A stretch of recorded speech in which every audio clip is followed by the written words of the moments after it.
workouts are important to you guys. You guys know that if you start missing team stuff, that you can't make up for that, right? Yeah, we're already behind the ball. Guys, just being out here with, different levels of players and different levels of guys in high college and guys that are free agents and guys that have been in the league for a while, guys like, I talk to Carlos about once a week, and we've played in 4-5 defense. We know how to get ourselves in shape, but like Mike Pouncey, he doesn't know what the offense is going to do. Brian DeBall, he wants to get with his offense and get Chad Henne and those guys ready, and we're already behind the ball on a regular NFL season, so the lockouts are already hurt, and you want to say day to day, we're just losing more days of OTAs, mini camps, and we can be getting better. For you, this offseason, is it harder to motivate yourself when you don't have the specific days you have to be at the facility and stuff? Personally, no, but I know a lot of guys need that structured workout. I know guys that, obviously it happens when they have structured workouts. Guys are coming out of shape, it's going to be more injuries, there's going to be it's going to be real simple football, and it's going to mess up the integrity of the game because we're used to having those OTAs, mini camps, off-season workouts. We'd be, I don't know what it is, probably 8 weeks in right now, 7-8 weeks in. So it's hurting the NFL now, and as long as the owners won't let us go to work, it's going to continue to hurt the game we love. You worked a lot with Mike Lockley here. What do you tell a kid like that who would normally already be signed with the team or at least getting tryouts, who now just has to wait and doesn't have a contract? I can tell him, we're talking last night, just keep grinding, keep grinding, prepare yourself, because when it starts, it's gonna be 100 miles an hour. It's not gonna be, the OTAs minute got kind of let guys work in. They have a rookie camp to come to, when those guys jump in, especially guys like him, 6-7 round picks, free agents, there's not gonna be a chance for them to prove themselves to the coaches. The coaches have to roll with proven guys. So those, you want to say Tom Brady's and those guys that are coming to 6-7 round to become all pros this year, you're not going to see many because you don't have a chance to prove yourself in those minicamp and OTAs to get on the field. As an NFL coach, you want to see if a guy has to prove to you he can play, and you're not going to let him prove to you in a game that he can play. He has to prove to you on the practice field. Without this thing, that they're all going to get screwed, I guess, if you want to say it. Do you still believe in and trust D. Smith's leadership right now? Yeah. We're, they want to put up the little one finger. We're one, you know what I'm saying? But it is what it is. It's not a regular work stop. A lot of people think, we're holding out, I guess. Like, they're not letting us go to the facility. I live a mile and a half away from the facility. I ride past it every time I go to Limes, that new little Spanish spot. It's good food, but I ride past it about every 2 days. I ride past the facility, and if I go in, they'll tell me I respectfully decline you to come in, and if you keep telling you to come, we treat you as a trespasser. So. Did you hear what? You wouldn't want me to go. He the lump sum, and then the IRS. He paid off like his house and his mother's house. He had to be. Yeah, certain guys. It's that level of the league where you've been in it 6-7 years, and you have some money saved up. You have financial guys, and you're a smarter, older guy.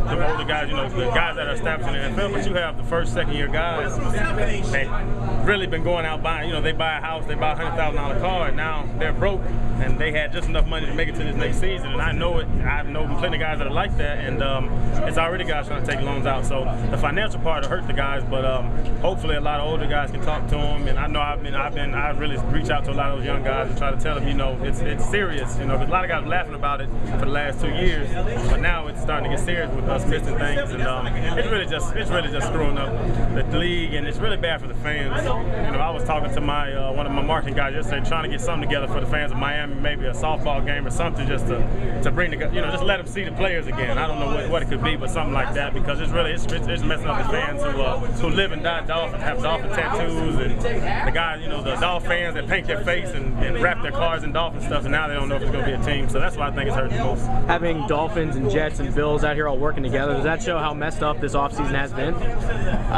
No, not really. It's got to work. It's got to work towards the same goal. And to be able to work with a guy like Bart Scott, to have Daniel Thomas out here, to have Charlie Anderson, just to have different guys out there, Big Pretty Vlad. It just shows you that guys just want to work. We want to work. We want to work obviously because we're on our own. This is not free. They're not doing it for free. It's an academy, so they're charging us money to come out here. They're charging us, any supplements, anything you want to get, protein shakes, you have to pay for everything. So we're doing this willingly to prepare for an NFL season, and the owners won't let us do it in our regular capacity. So we have to supplement it in some way. Did you hear what Ray Lewis said the other day about how he thinks there's going to be more crime if there's no football this fall? I like Ray. You know, he's real, say dramatic sometimes. You know, he has that preacher in him a little bit, and but I love hearing him talk. I saw the whole interview. Just hear him talk. He can talk about making a cake, and it sounds like it's the end of the world. But he's just a great speaker, and I think he took it I think he just wanted to make it extreme to show how big the NFL is to the nation. But it's the biggest game. It's America's game. So I don't know if it'd be more crime. I'd love to see the stats, and I hope Ray's right. So y'all quit making fun of him. But I think it will mess up the nation in some sort, shape or fashion, because they just love this game. I hear it every day, every time I leave the house. When are we coming back? When is there going to be a season? When are we coming back? I pay for my season tickets and I waste my money, all this stuff. So that's what I feel bad for as the fan, and that's what I think Ray was trying to get at too. That they're just messing up the integrity of the game with all this BS. Channing, has there been talk with the team trying to get everyone together to do some team workouts without the coaches and stuff? We've been talking. Jake has the workouts. He started over at Nova, and but it's just so hard.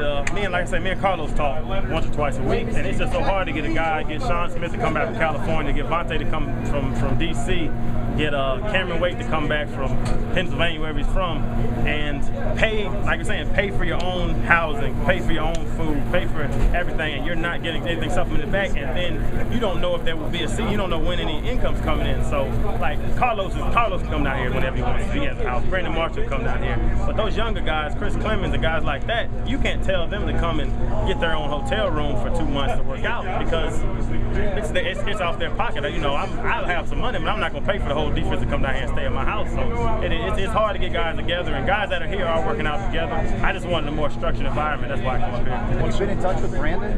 How is he? I talked to B. Marshall yesterday. Matter of fact, we're watching the game together tonight, so he's fine.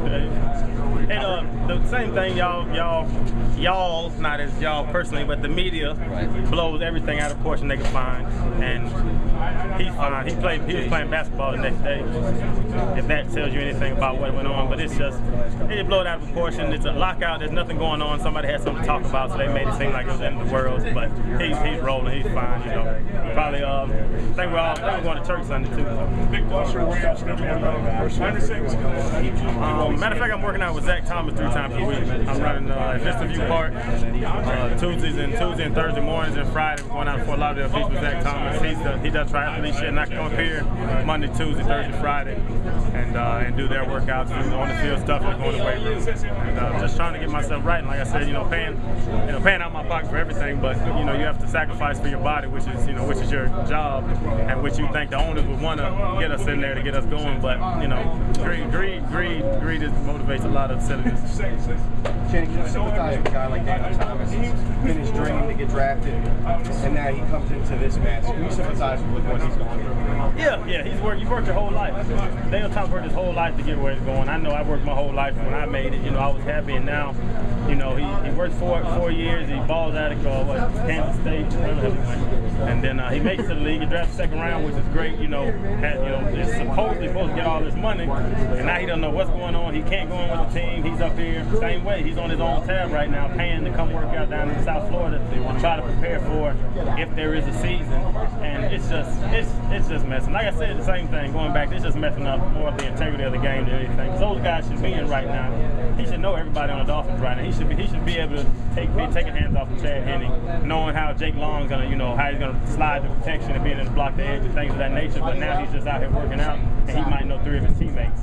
So it's just, those young guys are getting hurt. The NFL's being hurt by it. Everything's being hurt by it. And like I said, greed motivates a lot of foolishness. And was this your first time seeing Danny? No, Danny's been out here 3 or 4 times. I'm getting on him. He ain't been out here consistently, so I'll be cussing him out. But we'll get him out here now. Yeah, but he's a big old joker. What do you think of his size and his hands? He looks just like Cameron Wake. I don't know. They said they come from the same tribe. That's what the joke was today. They look just like it. Matter of fact, Cameron was on NFL Network last night. I saw him there, and I saw that they look just, they built, they got all the muscles and all. They got more muscles. I don't know how they get all the muscles. And I work out every day to have all the muscles. Yeah, what do you think of his size and the way he catches the football? He's huge.